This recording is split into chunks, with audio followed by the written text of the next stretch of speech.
അങ്ങനെ മുത്തശ്ശൻ ഹോസ്പിറ്റലിലേക്ക് വരുവാണ്. നന്ദുടെ കേസ് ഡോക്ടർ വിളിച്ച് പറഞ്ഞറിഞ്ഞ് മുത്തശ്ശൻ ഹോസ്പിറ്റലിലേക്ക് വരുന്നുണ്ട്. അപ്പോൾ അതിന്റെ പാർട്ട് 1 നമ്മൾ കഴിഞ്ഞ അപ്ലോഡ് ചെയ്തിട്ടുണ്ട്, കാണാത്തവരൊന്ന് കണ്ടു നോക്കണേ. അങ്ങനെ ആദർശ് പറയാണ്, മുത്തശ്ശനോട് ആരാ പറഞ്ഞത് ചോദിക്കുമ്പോൾ ഡോക്ടറിനെ വിളിച്ച് കാര്യം പറഞ്ഞു എന്നൊക്കെ പറയാണ്. ഇപ്പൊ അപകടം നില തരണം ചെയ്തെന്നും പറയുന്നുണ്ട്. മുത്തശ്ശൻ ചോദിക്കാണ്, അല്ല നന്ദു വളരെ ബോൾഡായ പെൺകുട്ടിയാ, അവളെ കുറിച്ച് എനിക്കറിയാം നന്നായിട്ട്. 5-6 ബോയ്സിനെയൊക്കെ ഒറ്റയടിക്ക് അടിച്ചു നിർത്താന്ന് ഞാൻ കേട്ടിട്ടുണ്ട്. അതുപോലെ തന്നെ അനാമികയുടെ കേസ് വന്നപ്പോഴും അവളെ പോയി ഗുണ്ടകളെയൊക്കെ അടിച്ച് അവളെ രക്ഷപ്പെടണമെന്ന് ഞാൻ കേട്ടു. പിന്നെ എന്തിനാ ഈ കുട്ടി ഇങ്ങനെ ഒരു സാഹസം കാണിച്ചത്? ഇത്രയ്ക്കും ബോൾഡായുള്ള പെൺകുട്ടികളെ കാണാൻ തന്നെ ഇക്കാലത്ത് പാണ്. അങ്ങനെയുള്ളപ്പം ഇങ്ങനെ ഒരു സിറ്റുവേഷനിലേക്ക് കുട്ടി പോയതിന്റെ കാരണം ഞാൻ ചോദിക്കാണ്. നയനെ പറയാണ്, അതൊന്നും അറിയില്ല മുത്തശ്ശ, കാല് തെറ്റി വീണാകാൻ ചാൻസ് എന്ന് പറയുന്നുണ്ട്. എന്നിട്ട് അങ്ങനല്ലല്ലോ, നാട്ടുകാരും മറ്റുള്ളവരും ഇവിടെ അവളെ കൊണ്ട് എത്തിച്ചവരും പറഞ്ഞത് ആത്മഹത്യക്ക് ശ്രമിച്ചതാണെന്നാണല്ലോ എന്ന് പറയാണ്. അപ്പോഴേക്കും നയന തലകുണിച്ച് നിൽക്കാണ്. എന്താ കാരണം എന്ന് ചോദിക്കുന്നുണ്ട്. അത് അറിയില്ല മുത്തശ്ശാന്ന് നയന പറയുന്നുണ്ട്. അല്ല, ഇന്ന് അനയുടെ വിവാഹ ദിവസമാണ്, ഈ ദിവസം തന്നെ അവളിങ്ങനെ ചെയ്യാനുള്ള കാരണം ഞാൻ ചോദിക്കുമ്പം അത് ഞങ്ങൾക്ക് അറിയില്ല എന്ന് പറയാണ്. അല്ലെങ്കിൽ ഇത്രയും ഒരു കാര്യം നടക്കുമ്പം അവളവിടെ നിൽക്കേണ്ടതല്ലേ? ഈ സമയത്ത് അവൾ എന്തിയാ നിങ്ങൾ ആരും അന്വേഷിച്ചില്ലെന്ന് ചോദിക്കുന്നുണ്ട്. അവൾ അവിടെ തന്നെ ഉണ്ടായിരുന്നു. അനി കൊടുത്ത സാരിയെ കൊടുത്ത് അവൾ അവിടെ തന്നെ ആയിരുന്നു ആദ്യമായിട്ടുള്ള സാരി കൊടുക്കുന്നേ. പിന്നെ എന്താ സംഭവിച്ചെന്ന് ഞങ്ങൾക്ക് അറിയില്ല എന്ന് പറയുന്നുണ്ട്. അല്ല, നിങ്ങൾക്കറിയാം ഇതിന്റെ പിന്നിൽ എന്തോ ഒരു കാരണമുണ്ട്, രണ്ടുപേരും എന്നോട് എന്തോ മറയ്ക്കാൻ ശ്രമിക്കുന്നുണ്ടെന്ന് പറയുന്നുണ്ട്. നയന ഇല്ല എന്ന് പറയുമ്പോഴേക്കും ആദർശ് നയനയുടെ മുഖത്തേക്ക് നോക്കുകയാണ് കേട്ടോ. എനിക്ക് അറിയില്ല മുത്തശ്ശ, അങ്ങനെ ഒരു പ്രശ്നങ്ങളും ഇല്ല എന്ന് പറയുന്നുണ്ട്. അപ്പോഴേക്കും ആദർശനോട് മുത്തശ്ശൻ പറയാണ്, നീ എൻ്റെ കൊച്ചുമാനല്ലേ, നീ ഒരിക്കലും കള്ളം പറയില്ലെന്ന് എൻ്റെ വിശ്വാസം. എന്നോട് നീ ഇതുവരെ കളവ് പറഞ്ഞിട്ടും ഇല്ല. എന്താ സത്യം എന്ന് എനിക്കറിയാൻ ആഗ്രഹമുണ്ട്. നിനക്ക് പറയാൻ താല്പര്യമുണ്ടോ എന്ന് ചോദിക്കുകയാണ്. അത് മാത്രമല്ല, എനിക്കും ഈ വിവാഹത്തോട് യാതൊരു താല്പര്യമില്ല. കുറെ നാളോട് ഞാൻ കാണുന്നതാണ്. പലതവണ നന്ദു വീട്ടിൽ നിന്നപ്പോഴും അവൾക്ക് എന്തോ ഒരു മനപ്രയാസം ഉണ്ടായിരുന്നു. അതുപോലെ തന്നെ എനിക്കും. എന്താ സംഭവം? അവന്റെ കല്യാണത്തിന് കൂടിയിട്ട് അവൾക്ക് എന്താ സംഭവിച്ചെന്നൊക്കെ ചോദിക്കുകയാണ്. അപ്പോഴേക്കും ആദർശ് നയനയുടെ മുഖത്തേക്ക് നോക്കുമ്പോൾ നയന വേണ്ടെന്ന് കണ്ണു കാണിക്കുന്നുണ്ടെങ്കിലും ആദർശ് മുത്തശ്ശ ഞാൻ പറയാന്ന് പറയുന്നുണ്ട്. അപ്പൊ എന്തോ സംഭവം ഉണ്ടല്ലേ, രണ്ടുപേരോടും എന്തോ മറക്കുകയാണല്ലേ എന്ന് ചോദിക്കുകയാണ്. ആദർശ് പറയാണ്, അത് മുത്തശ്ശ വേറെ ഒന്നുമല്ല, അനിയും നന്ദുവും കൂടി പണ്ടായിട്ട് നല്ല ഫ്രണ്ട്ഷിപ്പിലായിരുന്നു. പക്ഷെ ഏതോ ഒരു നിമിഷം അതാരും ബന്ധം ഫ്രണ്ട്ഷിപ്പിൽ അപ്പുറം വളർന്നു. രണ്ടുപേരും പ്രണയത്തിലായിരുന്നു എന്ന് പറയാണ്. അനാമിക അനിയുടെ ലൈഫിലേക്ക് വരുന്നത് വരെ ഇവർ തമ്മിലുള്ള പ്രണയമാണെന്ന് അവർക്ക് അറിയില്ലായിരുന്നു. നല്ല ഫ്രണ്ട്സായിട്ട് രണ്ടുപേരും പോയിക്കൊണ്ടിരുന്നേ. പക്ഷെ അനാമിക ജീവിതത്തിലേക്ക് വന്നതും അനി പെട്ടെന്നും നന്ദുവിൽ നിന്ന് ഒഴിഞ്ഞു മാറിയപ്പോഴാണ് രണ്ടുപേർക്കും മനസ്സിലായത് രണ്ടുപേരും തമ്മിൽ പ്രണയത്തിലാണെന്ന്. പക്ഷെ നന്ദുവിന് അനി ഇഷ്ടമാണെന്നുള്ള കാര്യം എനിക്കറിയില്ല. എന്നാൽ പലതവണ അനി നന്ദുവിനെ കാണാൻ പോയിട്ടുണ്ട്, അവളോട് ഇഷ്ടമാണെന്ന് പറഞ്ഞിട്ടുമുണ്ട്. ഒരു തവണ സമ്മതിച്ചാൽ അവരെയും കൂട്ടി എവിടെയെങ്കിലും പോവാണെന്നൊക്കെയാണ് അവന്റെ പ്ലാനിങ്. ആ സമയത്ത് അനാമികയുടെ നിർബന്ധപ്രകാരം മുത്തശ്ശൻ പോയിട്ട് അവൾക്ക് വാക്ക് കൊടുത്തെന്ന് പറയാണ്. അപ്പോഴേക്കും മുത്തശ്ശൻ ചോദിക്കുകയാണ്, എങ്കിലാ പൊട്ടനെ നേരത്തെ പറഞ്ഞില്ലാതെ പ്രണയത്തിലാണെന്ന്. ഞാൻ കരുതിയത് അവനിഷ്ടം അനാമികനെയാണെന്നാണല്ലോ. ആ കുട്ടിയും അങ്ങനെയാണല്ലോ പറഞ്ഞത്, അവരുടെ സ്നേഹത്തിലാണ്, വിവാഹം കഴിക്കാൻ താല്പര്യമുണ്ടെന്ന്. അതുകൊണ്ടല്ലേ നമ്മളെല്ലാവരും പോയി വാക്ക് പറഞ്ഞെന്ന് ചോദിക്കുകയാണ്. അതേ മുത്തശ്ശ, അത് നമുക്ക് പറ്റിയൊരു തെറ്റ. അനാമികയാണ് അവരോട് എങ്ങോട്ടൊന്നും ഇഷ്ടമാണെന്ന് പറഞ്ഞതും വിവാഹക്കാര്യത്തെ കുറിച്ച് സംസാരിച്ചതും. പക്ഷെ അനി പറഞ്ഞതാ എനിക്കതിന് താല്പര്യമില്ലെന്ന് പറഞ്ഞിട്ട് കൂടിയും ആ കുട്ടിക്ക് താല്പര്യമുണ്ടെന്ന് പറഞ്ഞിട്ടാ മുത്തശ്ശനെയൊക്കെ അങ്ങോട്ടേക്ക് വിളിപ്പിച്ചതെന്ന് പറയുന്നുണ്ട്. എനിക്ക് ശരിക്കും ഇഷ്ടം നന്ദുവിനെ ആയിരുന്നു. പക്ഷെ നന്ദുവിന്റെ കാര്യം വീട്ടിൽ അവതരിപ്പിക്കുന്നതിന് മുന്നേ തന്നെ മുത്തശ്ശൻ പോയിട്ട് വാക്ക് കൊടുത്തു. അതുകൊണ്ടാ പിന്നെ പിന്തിരിയാൻ പറ്റാത്ത അവസ്ഥയിലായിപ്പോയത്.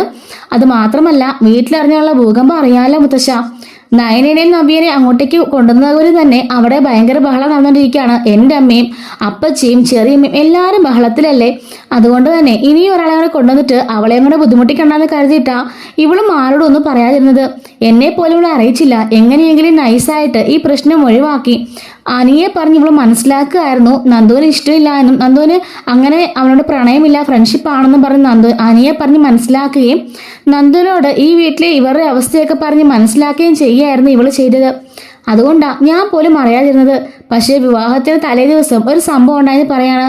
എന്താണെന്ന് ചോദിക്കുമ്പം അന്ന് രാത്രിയിൽ അനിയെ അവിടെ അന്വേഷിച്ചിട്ട് കണ്ടില്ല. അങ്ങനെ ഞാനും നയനയും കൂടി അന്വേഷിച്ച് പുറകെ ചെന്നത് ഒരു റിസോർട്ടിലേക്കാണ്. അവിടെ ചെന്നപ്പം ഇന്നേ വരെ മദ്യം കൈകൊണ്ട് കയറാത്ത അനി അവിടെ കുടിച്ച് ബോധമില്ലാതെ കിടക്കായിരുന്നു. അതിന്റെ കാരണം തന്നെ നന്ദുവിനുള്ള പ്രണയം അവന്റെ തലയ്ക്ക് അതുപോലെ പിടിച്ചിട്ടുണ്ട്. അതുപോലെ വിഷമം കയറിയിട്ടാ അവൻ അങ്ങനെ ചെയ്തെന്ന് പറയാണ്. അങ്ങനെ അനി ഒരു നിവൃത്തിയുമില്ലാതെ ആ ഒരു സാഹസത്തിന് മുതിർന്നത്. ഞാൻ അവനെ ഒന്ന് അടിക്കുകയും ചെയ്തു. അങ്ങനെ അവനെ പിടിച്ചു വലിച്ച് ഞാൻ വീട്ടിലേക്ക് കൊണ്ടുവന്നു. ശരിക്കും ജാനകി ചെറിയുമ്പോൾ കൂടി ഇപ്പൊ നയനയ്ക്കൊക്കെ എതിരാ. നയന മനഃപൂർവ്വം നന്ദുവിനെ കൊണ്ട് സ്നേഹിപ്പിച്ചതാണെന്നും മോനെ വഴിയിലൊക്കെ ശ്രമിച്ചതാണെന്നൊക്കെ പറഞ്ഞപ്പോ ചെറിയമ്മ ഇവൾക്ക് നേരെ തിരിഞ്ഞിരിക്കുകയാണെന്ന് പറയുന്നുണ്ട്. അങ്ങനെ അനി ആകെപ്പാടെ മനോവിഷമത്തിലാണെന്നൊക്കെ മുത്തശ്ശനോട് പറയാണ്. പക്ഷെ എനിക്കിപ്പോഴും അറിയില്ല നന്ദുവിന് അവനെ ഇഷ്ടമാണെന്ന്. നന്ദുവിന് ഇവൻ താലി കെട്ടാനുള്ള ഇവൻ അനാമികയെ താലി കെട്ടുന്നത് കാണാനുള്ള കരുത്തില്ലാതെ അവിടുന്ന് മാറി നിൽക്കുകയായിരുന്നു. നല്ല കരച്ചിലും സങ്കടത്തിലൊക്കെ ആയിരുന്നു. അതുപോലെ തന്നെ ജാനകി ചെറിയമ്മ നന്ദുവിനെ കഴുത്തിന് കുത്തിപ്പിടിച്ച് ഇനി മേലാല് അതിന്റെ പുറകെ നടക്കുവോ, അനിയെ കാണാൻ ശ്രമിക്കുക ചെയ്താൽ കൊന്നുകളയെന്നൊക്കെ പറഞ്ഞ് ഭീഷണിപ്പെടുത്തി. അങ്ങനെ കുട്ടി ആകെപ്പാടെ കരഞ്ഞ് സങ്കടത്തിലായിരുന്നു. ഇന്ന് രാവിലെ അനി കൊടുത്ത സാരി കൊടുത്ത് എല്ലാം പറഞ്ഞ് ഞാനിനി ജീവിക്കൂ എന്നൊക്കെ ഞങ്ങളോട് പറഞ്ഞതാ. പെട്ടെന്ന് അവളെ കാണാതായത്. ഞങ്ങൾ കരുതി അവളുടെ കൂട്ടുകാരുടെ കൂടെ കാണുമെന്നാ. പക്ഷെ അവിടെങ്ങും ഇല്ലായിരുന്നു. പെട്ടെന്നാണ് രാകേഷ് എന്ന് പറഞ്ഞത് അവനെ ഫോൺ ചെയ്തിട്ട് ഞാൻ മരിക്കാൻ പോവാണെന്ന് പറഞ്ഞെന്നും അതിൽ നിന്ന് ചാടിയെന്നും ഒക്കെ. അങ്ങനെ രാകേഷ് അവിടേക്ക് ചെന്നപ്പോഴേക്കും അവിടെ അവളെ പുഴയിൽ ചാടിയിരുന്നു. തോണിക്കാര് കണ്ട രക്ഷപ്പെടുത്തി ഇങ്ങോട്ടേക്ക് കൊണ്ടുവന്നതെന്നൊക്കെ ആദർശ് പറയുന്നുണ്ട്. രാകേഷ് ഞങ്ങളുടെ കാര്യമെന്ന് പറഞ്ഞത് അവളെ ഹോസ്പിറ്റലിലേക്ക് പറഞ്ഞയച്ചിട്ട് രാകേഷ് നേരെ മണ്ഡപത്തിലേക്ക് വന്ന് ഞങ്ങളുടെ കാര്യം പറയായിരുന്നു. അങ്ങനെ അച്ഛനോട് ഞങ്ങൾ പോവാണെന്ന് പറഞ്ഞിട്ട് ഇറങ്ങിയതാ. ഇത്രയും നിമിഷമായിട്ട് ഞങ്ങൾ ആരുടെയും ഫോൺ അറ്റൻഡ് ചെയ്തിട്ടില്ല, ആരോടും പറഞ്ഞിട്ടുമില്ല. വേറൊന്നും അല്ല, നന്ദുവിന്റെ അച്ഛനും ഇതുവരെ കാര്യങ്ങളൊന്നും അറിഞ്ഞിട്ടില്ല. അവരറിയുമ്പോൾ അവർക്ക് വലിയൊരു ഷോക്കായിരിക്കും. നന്ദു ഒന്ന് കണ്ണു തുറന്ന് ബോധം വന്നതിന് ശേഷം അവരെ അറിയിക്കണോ വേണ്ടെന്ന് ആലോചിച്ചിരിക്കുകയായിരുന്നു ഞങ്ങളെന്ന് പറയുന്നുണ്ട്. ഇത്രയൊക്കെ സംഭവങ്ങൾ നടന്നിട്ട് നിങ്ങൾക്കൊക്കെ ആണെന്ന് പറഞ്ഞു തരുന്ന നയനാന്ന് ചോദിക്കാണ്. മുത്തശ്ശ, ഞങ്ങൾ രണ്ടുപേരും ആ വീട്ടിലേക്ക് വന്നത് പോലും യോഗ്യത ഇല്ലാതെയാ. അവിടെ വന്നതിന് ശേഷം ഒരുപാട് കുത്തുവാക്കളും ഞങ്ങൾ കേട്ടു. എത്ര തവണ ആദർശത്തിന്റെ അമ്മയും കൂടി എന്നെ ഇറക്കി വിട്ടു. എന്നെ ചേച്ചിനെ ഉപദ്രവിക്കാൻ ശ്രമിച്ചു. അതുപോലെ തന്നെ എത്രയോ പേര് ഞങ്ങളെ ദിവസവും കുത്തുവാക്കൾ പറയും, എന്നെ അടുക്കളക്കാരിയാക്കി നിർത്തുകയും ചെയ്യുന്നില്ലേ. ആ അവസ്ഥ എന്റെ നന്ദമോക്കൾ ഉണ്ടായിരുന്ന ഞങ്ങളുടെ ആഗ്രഹം. നന്ദമോള് അവളുടെ പ്രണയം സത്യ. പക്ഷേ വീട്ടിലുള്ളവർ അതൊന്നും ചിന്തിക്കില്ല. ഞങ്ങൾ ഞങ്ങളുടെ അമ്മയും പറഞ്ഞിട്ട് മനഃപൂർവ്വം പ്രേമിക്കുകയാണെന്നാ എല്ലാവരും കരുതിയിരിക്കുന്നേ. അത് ഞങ്ങൾക്ക് സഹിക്കാനാവുന്നില്ല അപ്പുറം മുത്തശ്ശ. അതുകൊണ്ടാ ഞങ്ങൾ ഈ ഒരു ബന്ധത്തിനെ എതിർത്തത്. ശക്തമായിട്ട് ഞങ്ങൾ എതിർത്തപ്പോൾ കാര്യം പറഞ്ഞ് മനസ്സിലാക്കിയപ്പം നന്ദു തന്നെ പറഞ്ഞതാ അറിയാതെ മനസ്സിലേക്ക് കയറിപ്പോയതാ. ഇനി ഒരിക്കലും ആവർത്തിക്കില്ലെന്ന് അവൾ പറഞ്ഞ് പിന്മാറിയതാണെന്ന് പറയുന്നുണ്ട്. അനിയാണെങ്കിൽ ഒട്ടും താല്പര്യമില്ലാതെ അനാമികയെ വിവാഹം കഴിച്ചത്.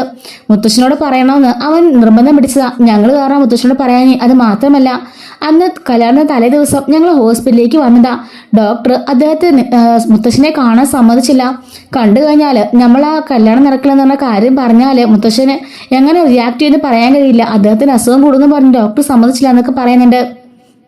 എന്റെ ആദർശേ, നിനക്ക് നിങ്ങൾ നേരത്തെ പറഞ്ഞായിരുന്നു എന്തെങ്കിലും ഒരു വഴി നമ്മൾ കാണില്ലായിരുന്നു എന്നൊക്കെ പറയുന്നുണ്ട്.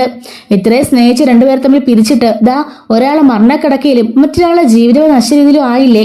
അനി അത്രത്തോളം അവളെ സ്നേഹിക്കുന്നോണ്ടല്ലേ അവൻ ആ രീതിയിലായിപ്പോയത്. ഇനി അനാമികയെ കിട്ടിയൊരു സുഖമായിട്ട് ജീവിക്കാൻ നിങ്ങൾക്ക് തോന്നുന്നതെന്നൊക്കെ ചോദിച്ച് മുത്തശ്ശൻ വഴക്ക് പറയാണ്. എല്ലാത്തിനും കാരണക്കാരുന്ന അതിന് ഒറ്റയിരുത്തിയാണെന്ന് ആദർശ് പറയാണ്. അതെ നയന, നീ തന്നെയാ കാരണക്കാരെന്ന് മുത്തശ്ശൻ പറയുന്നുണ്ട്. നിനക്കിത് ഈ സംഭവം അറിഞ്ഞപ്പോ തന്നെ ആദ്യം നീ പറഞ്ഞത് ആദർശനോടായിരുന്നു. ആദർശ് നീ കൂടി വന്നിട്ട് എന്നോട് പറഞ്ഞായിരുന്നു അതിനുള്ള സൊല്യൂഷൻ ഞാൻ ഇപ്പൊ കണ്ടെത്തിയാനെ. രണ്ടുപേർ തമ്മിൽ പിരിച്ചിട്ട് ഇപ്പൊ എന്താ ഉണ്ടായതെന്ന് ചോദിക്കുകയാണ്. അപ്പോഴേക്കും ആദർശ് പറയാണ്, ആച്ച മുത്തശ്ശ എനിക്ക് ഒരു കാര്യം കൂടി പറയണമെന്ന് പറയുമ്പോൾ ഓഹോ രഹസ്യങ്ങൾ ഇനിയുണ്ടോന്ന് ചോദിക്കുകയാണ്. അപ്പോൾ ഇതിന്റെ ആ രഹസ്യം എന്താണെന്നുള്ളത് നമ്മൾ അടുത്ത വീഡിയോയിൽ പറഞ്ഞിരിക്കും. വീഡിയോ ഒരുപാട് ലെങ്തി ആയി പോയിട്ടോ. മിസ് ആയിരിക്കും. ചാനൽ ഇപ്പൊ തന്നെ സബ്സ്ക്രൈബ് ചെയ്തോളൂ. അടുത്ത വീഡിയോയിൽ കാണാം. Thanks for watching.